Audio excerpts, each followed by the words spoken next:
And we had a pretty flashy PVT to start things off, and we're going to find out now in PvP how things are going to go here in just a moment. Switching gears to a matchup that we're going to be seeing a lot more of in this tournament going forward. So yeah. I'm really looking forward to actually Group C, that group of only 4 Protosses. It's actually going to be pretty funny to watch that one. Just only PvPs, 5 matches in a row, 5 best-of-3s, I guess you can say. Yeah.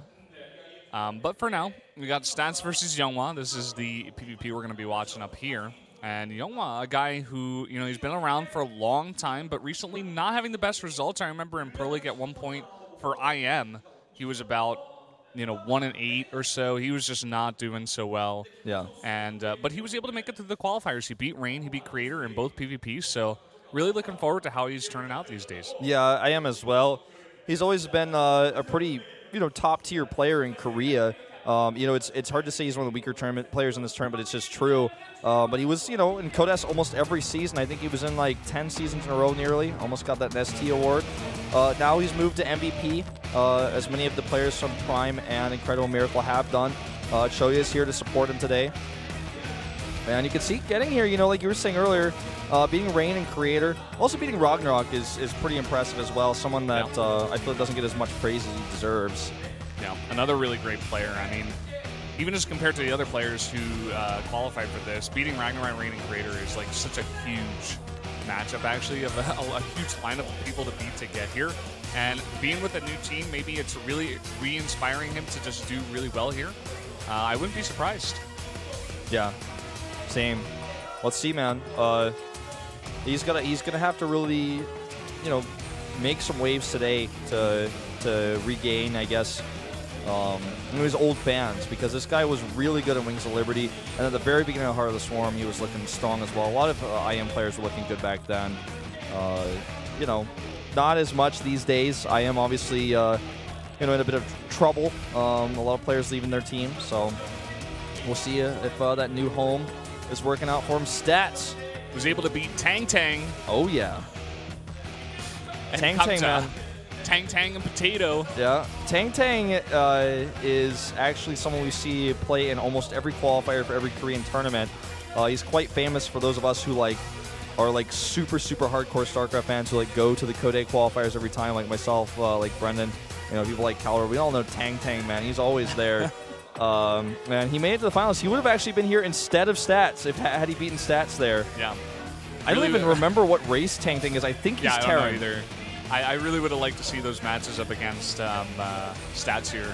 Because, I mean, he was able to defeat Gumiho, which is, he's actually a really good player. Yeah. Not sure about Kamza Potato here, but, Tang Tang. Tang Tang, man, you beat him. So, Stats coming from Pro League's champion team, KT Rolster. Obviously a really good player. And let's take a look at our picks and bans. Catalina and Foxtrot banned here for YongHwa, and Stats getting rid of Deadwing and Nimbus. Looks like he wants to play a shorter game. Yeah, what is up? Actually, we've had the same 3 maps here picked for both of these 2 matchups here. We got them in a different order this time. It's going to be King Sejong Station there for set 1, and then for set 2, Overgrowth, and then set 3 will be Merry-Go-Round.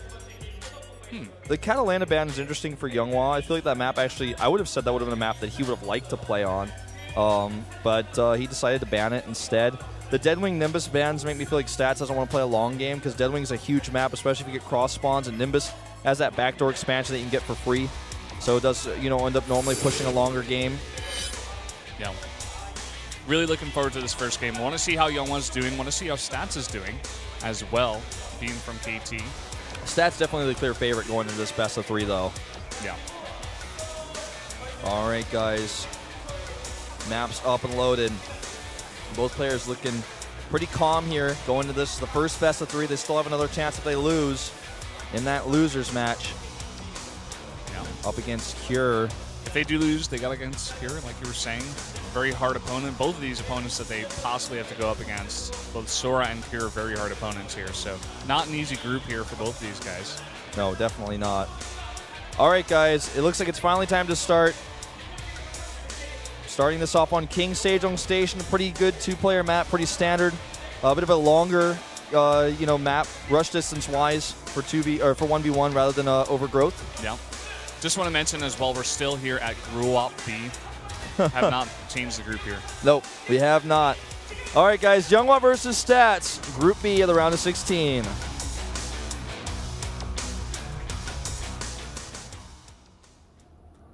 Up here in the top left in the red. Looking good in the Protoss colors. He is YongHwa. Makes a big blink there. Big blink. Down here to the bottom right, it's KT Rolster's Stats. You know, maybe YongHwa's just trying to tell us what he's going to be doing later on in this game. Oh, maybe so. He's going to go for a big blink. Maybe it's a big blink build. Maybe he was watching Sora's play earlier and got inspired by some of those blinks that we saw. Could be. For some reason, whenever I think about this map, I don't know about you, but whenever I think about this map, specifically for PvP, I remember the map between Zest and Billowy, where we were like, okay, Zest has got this easy. Oh, yeah. And Zest goes for the weird, like, Oracle proxy, and then Billowy just kills him with 3 gates, and we were like, oh, what? Yeah. I just remember that game every time I look at this one in PvP. Yeah, I feel you on that one. That game was pretty important. That was when MVP, you know, beat KT. Like, that was a really big moment there, and Billowy just played so well and so consistent. You know, he just didn't really change up his build. Just goes to show that sometimes when you're the better player, you don't need to do something gimmicky. That was a time, too, when Zest was having a bit of trouble in PvP. He was taking risks he didn't need to. He was making strange late-game decisions. He's definitely fixed all of that. I really thought he was actually going to win the GSL, but Sue has other plans. He wants to get second place. So on that note, I was so surprised when I saw those results as well. Didn't get a chance to watch the games, but Zest going down to Sue there, I was really pulling for him, man. Well, he was also very ahead in the series, so... Well, GSL aside, that finals is coming up. Tell your friends to watch this while they're waiting, because the finals are, of course, happening in about a week's time on Saturday. One thing to mention here, going right back into this game, the Cybercore here out of YongHwa is so far ahead of Stats. Yeah, Stats got a bit of a later gateway in favor of getting his probe count up a little bit faster. You can make like your 12th or your 13th probe before the gate, depending on what you want to do. And he got that extra probe. So his gate is pretty late, and YongHwa looks like he got his on 12. I don't know the exact numbers of when these two made it, but it's just looking at the production time here, it looks like that's what's up. And we do have a chrono boost on that stalker. YongHwa really wants to get this scouting probe out of his base. And actually, once the probe leaves, he chrono boosts warp gate research as well. So this is maybe some synergy here with how he got this early core to maybe do a 3-gate push. Oh, and look at this. We got a Stargate on the way here for Stats. I mean, he may be able to do a lot of damage in the base of YongHwa. If YongHwa's going for a super aggressive push, could do a ton of damage here. But if Stats, or if YongHwa rather, is paying attention, maybe get some scouting information down, sees what Stats has got going for him, maybe keep some Stalkers back at home, puts down a Nexus, could get a bit ahead. That he could. And oh, there are those 3 gates. Yeah. So this is going to be a really aggressive build. He's also getting the Mothership core with it.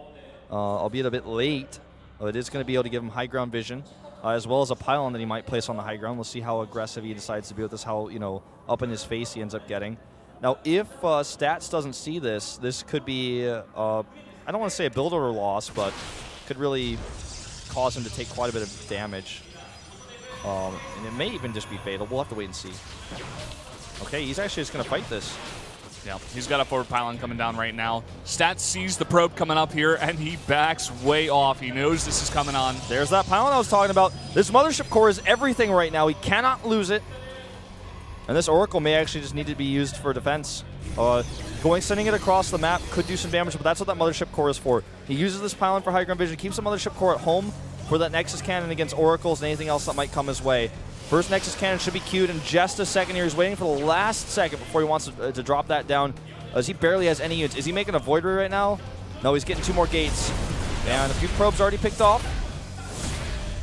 Nexus Cannon does come down, does a little bit of damage to that Stalker, and there's that Void Ray we were talking about. That's going to be so key for holding off this push. There are so many Stalkers here already out of YongHwa, and he should be totally prepared for this as well. Pulls the probes immediately. Yep, and 1 second left. It's ready. Sup.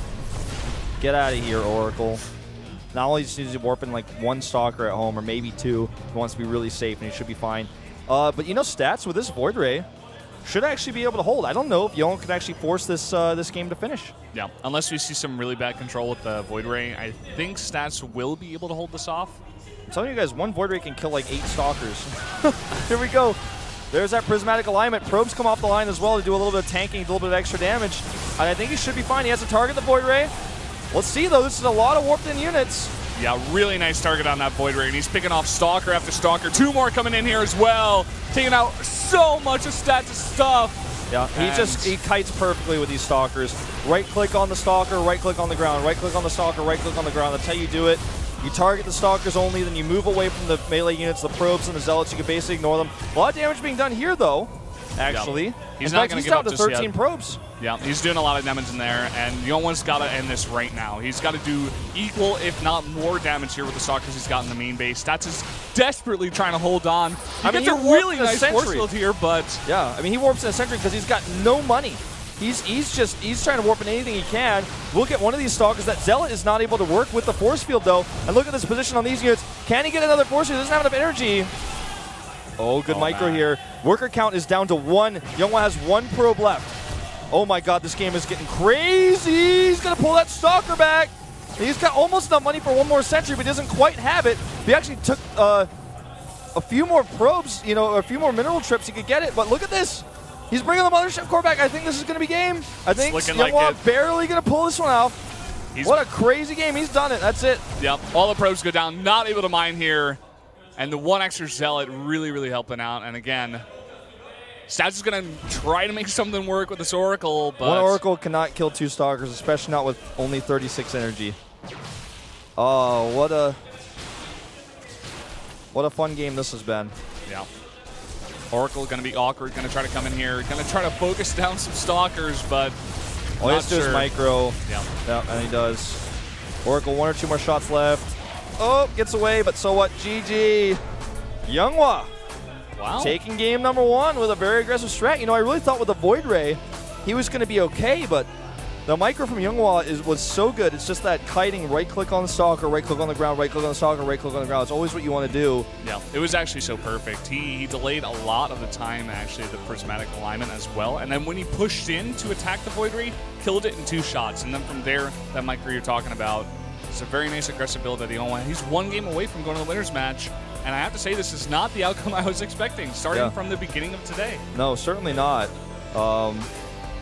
But that was 1 game, you know. Man, that was a pretty aggressive strat on a 2-player map. And he did rush out those gates, wasn't scouted. Yeah, and we got another 2-player map coming up here as well. It's going to be Overgrowth. Oh, is it Merry-Go-Rounds? I think Overgrowth is a 3rd game this time, I believe. Ah, okay, yeah. So, yeah, definitely was not banned. So, yeah, it's going to be map number 3 if we get to it. But YongHwa, man, he's ready. He wants to take 2-0. He wants to just jump into that winner's match, join up with Sora. Stats is looking stressed out, man. He's bouncing in his chair. That was a frustrating loss to take. He pulled his probes. He made the right choice getting the Void Ray out. He got the extra gates, but just lost too much. And, you know, killed a lot of probes at his opponent's base, but just, it was too little too late. Yeah, really, really was. And really curious to see what these guys are going to bring out in terms of builds here for the 2nd set on a 3-player map. Not as small, an extra spawning location added as well. Yep. All right, guys. It's time. Game number 2, YongHwa versus Stats here in Group B of the round of 16.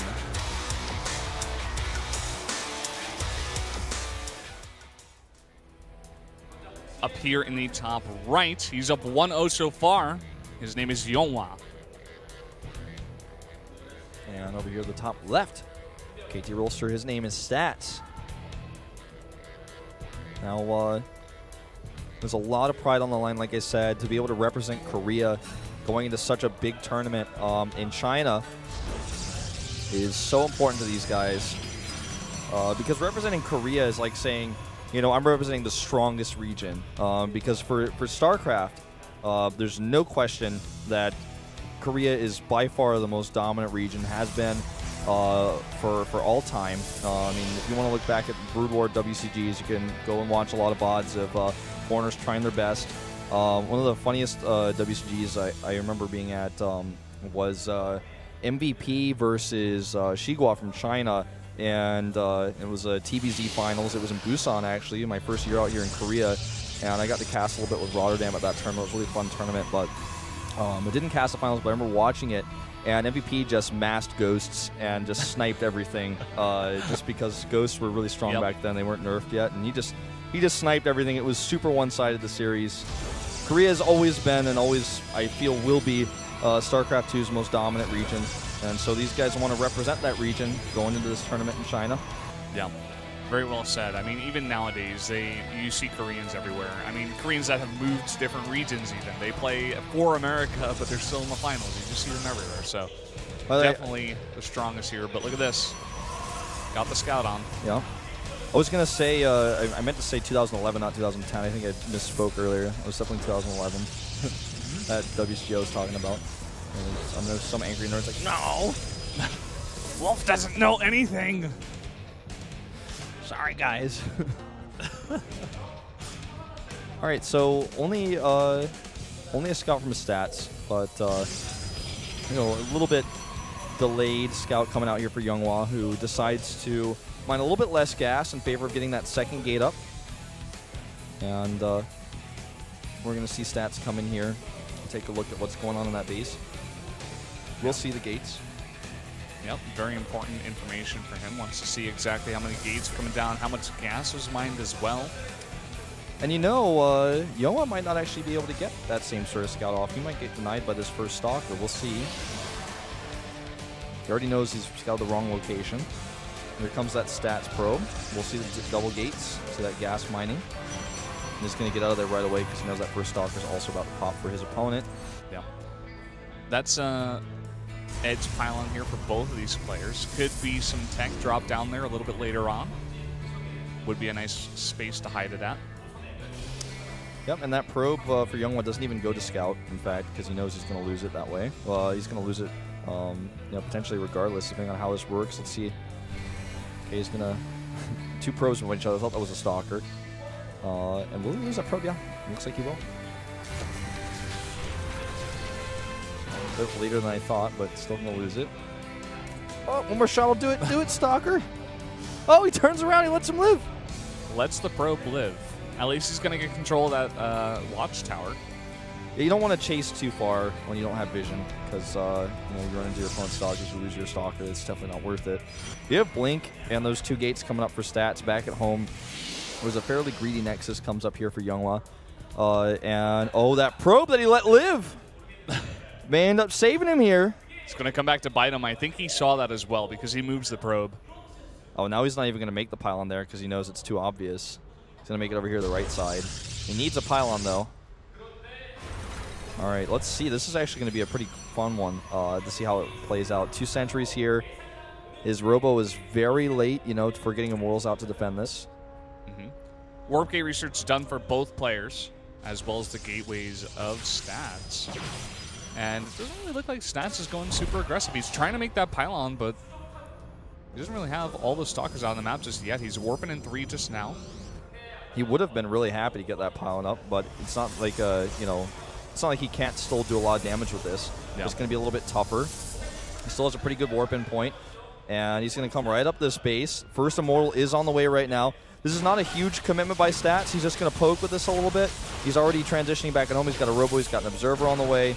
And we'll probably see him add a Nexus pretty soon. But he just wants to poke at this, make sure that he can't mine from it. And if he's lucky, you know, he might be able to pick off a few sentries, pick off a few probes here with that Blink that he's got. Blink is finished here. Nexus Cannon does go down, though, but Stats is trying to get that sentry. He's going up. And now he just blinks up. Oh, bit of a misblink here. Oh, and he blinks right into an Immortal. I'm not sure how good that's going to go for him. Loses another Stalker here. And YongHwa hosts this just fine. Yeah, and I think how good it went for him, Brendan, was not so good. Yeah. He's at this point now where was he actually just going to continue to make Stalkers? This very rarely actually works. He's trying to just go all in with this, and we see YongHwa, he blocks actually the Nexus from even coming down. So he's going to see if Stats even tries to go for Nexus, and he's going to block it as well. So he knows what's up. He's like, you don't have a base? I'm going to hold this because you either go in DTs or you're just going to fight me straight up. And look at this. He's got no fear. Yeah. He's like, LOL, man. Try me. Yeah, third Immortal is about to pop out here. Gonna have another Nexus Cannon on the way. I believe that's what you were gonna mention. Well, I was just saying the Mothership Core is gonna is double energy for stats, but even 2 Time Warps I don't think is gonna make this work. No. And he's just warping in Stalkers. He can even warp in Zealots to harass at that pylon. He's doing it.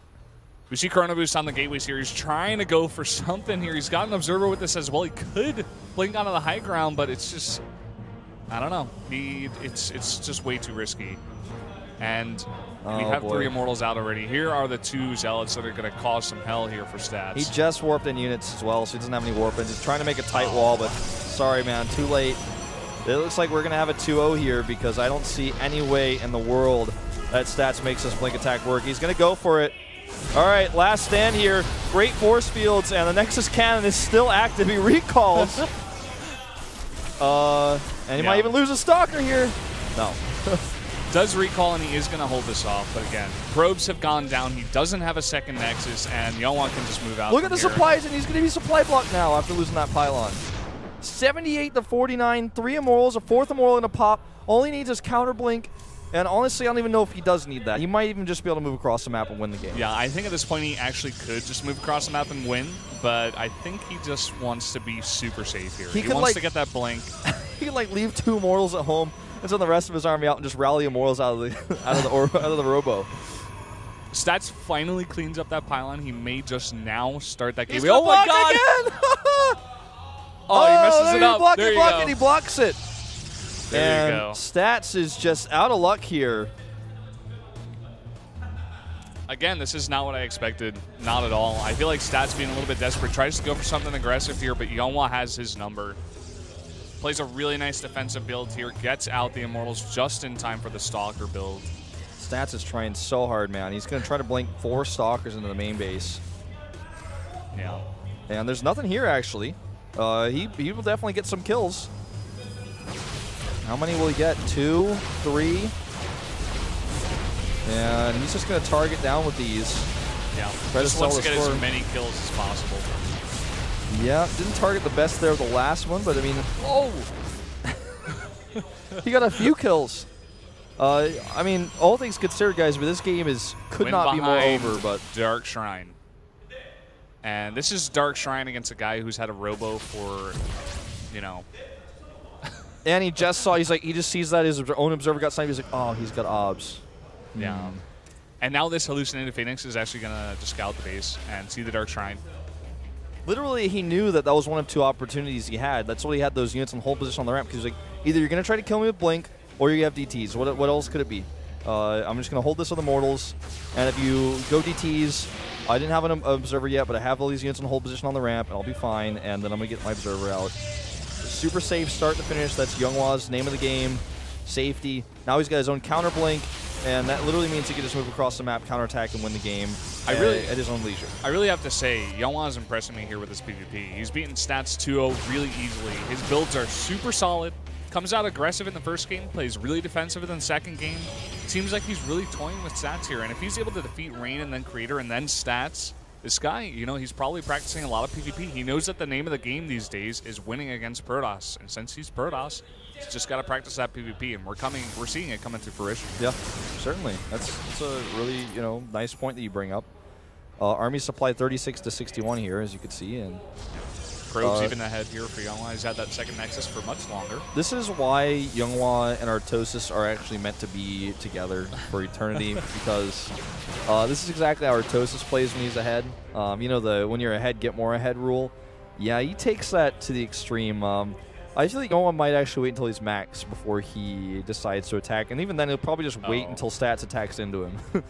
It's definitely possible. He's going for all the techs here. He's got his upgrades on the way. He just got +1 to attack. He's making more Immortals. He's going to have Colossi. He's just not going to leave anything to chance. And I mean, he knows he's so ahead. Why attack and make it so that Stats might somehow take a miraculous defense, snipe his Observer, and then defend with DTs or something. He's making cannons at his bases just in case a DT drops. Yeah. It's actually a beautiful play. I mean, we have seen many players after defending something like that just go across the map and kill him, but this is actually just very safe. Yeah, it's just as viable of a way to win the game. It's not necessary to end the game right away. Yeah. Well, it's definitely safer. That much is is absolutely the case. Let's see if this DT drop can get any. Like, let's see if this DT can survive. Well, will this DT survive? No. He's actually going to lose his War Prism as well. How many kills? Coming in. Did he get 3 kills? 3 kills. All right. That's more than I expected, actually. Oh, that's why I said let's see if he survives, because I was thinking he was going to get 0 for sure, but well, little baby steps. Yeah. Hidden base. Hidden base. Smart choice. This is the only reason why sometimes you just need to kill your opponent, because if you don't see something like this and somebody comes back in the game, you're like, oh, God, he did something crazy, and I was just playing so safe that he actually got back into the game. Yeah. I mean, I don't think, well, I was going to say I don't think YongHwa is actually just going to go max and then attack, but we see him adding Templar Archives here. He's at like 150 now. He's adding a lot of Colossi. He may actually just do that. There's like a gateway wall here, but he has 6 Immortals, so they can like one-shot a gateway. I think 6 Immortals is actually one-shot a gateway. It's close, man. I think they one-shot 2 gateways. Stats is literally trying everything.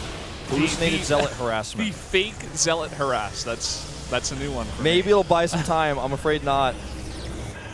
Well, it means he has less Sentry energy here, but he still has enough for Guardian Shield and some Force Fields.